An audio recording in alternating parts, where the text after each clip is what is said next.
enfoque bayesiano de la estadística toma su nombre justamente de la que se conoce como regla de Bayes, que se aprende en un curso básico de probabilidad y misma que brevemente vamos a recordar.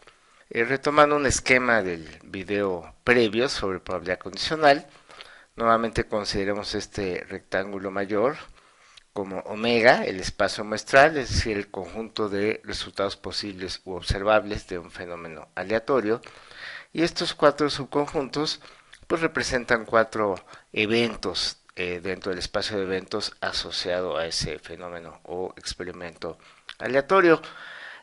Podemos tomar cualquiera de estos eventos A1, A2 o A3 y reexpresarlo como una unión disjunta de lo que tiene en común con B, por ejemplo, y lo que no tiene en común con B o lo que tiene en común con su complemento, ¿no? Por ejemplo, pensemos en este conjunto A1, lo podemos expresar como la unión de la intersección que tiene con B, que sería esta parte, y la unión con la intersección que tiene con el complemento de B, ¿no? Entonces, sería estas dos partes en las que podamos dividir al conjunto A1, ¿no? Y por ser disjuntas, pues la probabilidad, digamos, de A1 se puede calcular como la suma de las probabilidades, tanto de esta parte, la parte que intersecta con el complemento de B, más la parte que intersecta con B. A algunos otros les gusta llamar esto como ley de probabilidad total. A mí no me gusta mucho el término, pero pues es toda una costumbre en cierto tipo de libros de texto. Bueno, como se llame, pues este es un resultado válido. Y si lo combinamos con la fórmula de probabilidad condicional que ya bien recordamos en un video previo y despejamos de ahí la parte de la intersección, pues estos dos términos se pueden reexpresar de la siguiente manera, ¿no? Es decir, como la probabilidad de AK dado B por la probabilidad de B más la probabilidad de AK dado B complemento por la probabilidad de B complemento. Bien, entonces ya con esta expresión para la probabilidad no condicional de un evento A sub K, condicionando en B todo el tiempo, y bueno, en B y en su complemento, podríamos sustituir esto en la fórmula de la probabilidad condicional de B dado a K, ¿no? Que esto ya lo habíamos recordado en un video previo sobre probabilidad condicional, y ahora sustituimos esta expresión en el denominador, entonces obtenemos este resultado, una expresión para la probabilidad de B dado A sub K en términos únicamente o de probabilidades condicionales de A dado B o la probabilidad de B o su complemento, ¿no? Este es un caso particular de la regla de Bayes. Y bueno, pues en general vuelve a quedar claro que la probabilidad de B dado A pues no va a ser igual a la probabilidad de A dado B, ¿no? Salvo que la probabilidad de B coincidiera, o sea, que este término coincidiera exactamente con el denominador, que no es imposible, pero no va a ser lo más usual. Típicamente van a ser distintas estas dos probabilidades. Entonces, de forma general, la regla de Bayes se enuncia de la siguiente manera, porque en el caso anterior, pues solo consideramos dos casos, el caso de B y el de B complemento, es decir, estábamos particionando el espacio muestral en dos partes, B y B complemento. Pero podemos generalizarlo y considerar una colección de eventos, ¿no? que constituyen una partición del espacio muestral, es decir, que sean conjuntos disjuntos o eventos mutuamente excluyentes, pero cuya unión es igual a todo el espacio muestral. Y bueno, pues este ya es un resultado conocido de probabilidad. Esta es la forma más general de la regla de Bayes en el caso de esta partición. Bien, y nuevamente pues la observación que hemos estado insistiendo tanto en que pues típicamente la probabilidad de B dado A pues no va a ser igual a la probabilidad de A dado B. Vamos a ver un ejemplo que yo le llamo el sidómetro, porque este es un aparato que no existe, digamos sería como el análogo al alcoholímetro, ¿no?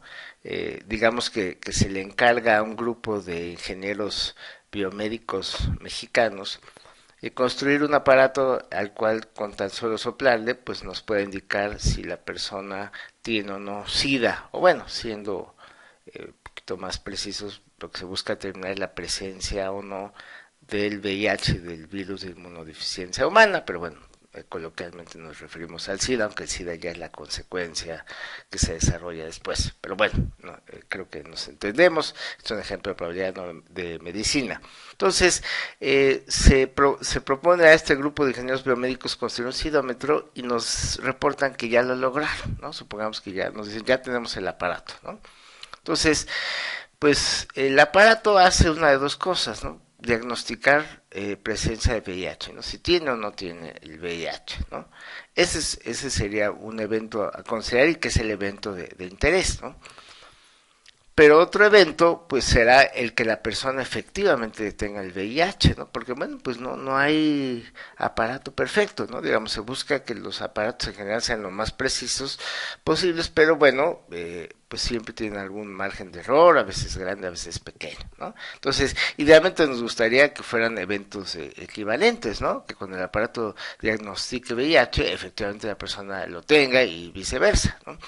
Pero bueno, digamos, si a nosotros como gente que sabe un poquito de probabilidad estadística nos dicen, oye, pues ya tenemos el aparato, bueno, no es que desconfiemos de nuestros brillantes ingenieros biomédicos mexicanos, pero sí les pediríamos pues que nos permitan probar el aparato, ¿no? Es decir, probarlo tanto con gente que ya se sabe por otros medios que tiene VIH, como con gente que está sana, ¿no? Y ver si en uno y otro caso el aparato distingue adecuadamente. Entonces supongamos que ya tuvimos acceso a un grupo numeroso de personas que ya se sabe que tienen VIH, lo probamos con ellas, tuvimos acceso a un grupo numeroso de personas que por otros medios ya se sabe que no tienen VIH y probamos el aparato y supongamos que obtenemos el siguiente resultado, ¿no?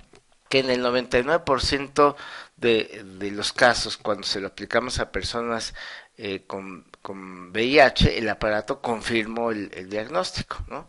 Entonces, eso se escribe como probabilidad de A dado B. ¿Por qué está dado B? Porque nos fuimos con un grupo que ya se sabía que tenía VIH por otros medios y a ese grupo o condicionar ese grupo aplicamos el aparato y el aparato pues confirmó ese diagnóstico en el 99% de los casos. Y luego hay que probarlos con personas que no tienen la característica de interés, porque a lo mejor el aparato le está diciendo que tiene VIH a casi todos, ¿no? Entonces, ahora aquí es una situación diferente. Ahora nos vamos a un grupo que ya se sabe que está libre de VIH por otros medios, entonces por eso es condicional en B complemento. Y en esos casos también, supongamos, ¿no? Que en el 99% de los casos el aparato dice que efectivamente no hay VIH, ¿no? Entonces diríamos, bueno, pues sí, no es un aparato perfecto, nos encantaría que esta probabilidad fuera uno, pero si no, pues lo más cercano a uno posible.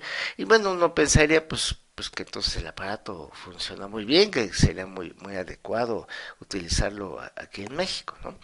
Pero finalmente lo que interesa es la pregunta contraria, la probabilidad de B dado A, ¿no? Entonces, vamos a llamar a la probabilidad no condicional de B, ¿no? P minúscula, ¿no? Y la vamos a aproximar por medio de la tasa de prevalencia de VIH en un determinado país o región, ¿no? Por ejemplo, en cada país pues se tiene un cierto control, información y se lleva a cabo mediciones bueno, qué porcentaje de la población de un país, de una región de interés padecen de esta enfermedad, ¿no? Entonces, eso es lo vamos a requerir porque queremos contestar esta pregunta. ¿Cuál es la probabilidad de que una persona efectivamente tenga VIH, dado que el aparato dice que lo tiene? Porque así es como se va a ocupar en la práctica, ¿no? Es decir, acá fue un experimento controlado, ¿no? Y controlado porque lo aplicamos con gente que ya sabíamos que tenía VIH, con gente que ya sabíamos que no tenía VIH. Pero en la práctica pues se va a aplicar con gente que no se sabe cuál es su situación. O sea, primero se les va a aplicar el aparato va a decir algo, ¿no? Va a suponer que diagnostica que hay VIH y queremos saber cuál es la probabilidad de que efectivamente la persona tiene VIH, ¿no? Entonces, pues este número de acá que es experimental, ¿no? Pues como que nos daría la ilusión de que la probabilidad de B dado A va a ser igualmente alta, ¿no? Vamos a hacer los cálculos. Bien. En este gráfico ya se hicieron los cálculos, el detalle pues, se puede hacer en una clase presencial. Pero aplicando la regla de Bayes, ¿no? Pues resulta que la probabilidad de B dado A en función de P minúscula, acuérdense, P minúscula es la tasa de prevalencia de VIH en un determinado país o región, ¿no? Pero la probabilidad de B dado A puede ser tan baja o tan alta dependiendo de P minúscula de la tasa de prevalencia en ese país, ¿no?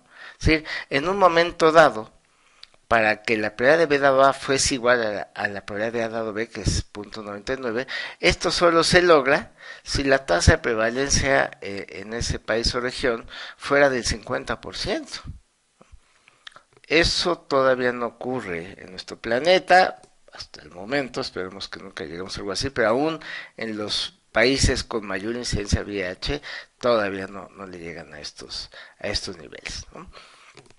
De hecho, vamos a comparar la probabilidad de VIH, dado que esta parte dice que lo tiene, ¿no? Con la tasa de prevalencia de tres distintos países, ¿no? Por ejemplo, el de México, la tasa de prevalencia es aproximadamente del 0.2% de la población, o 0.002 como proporción.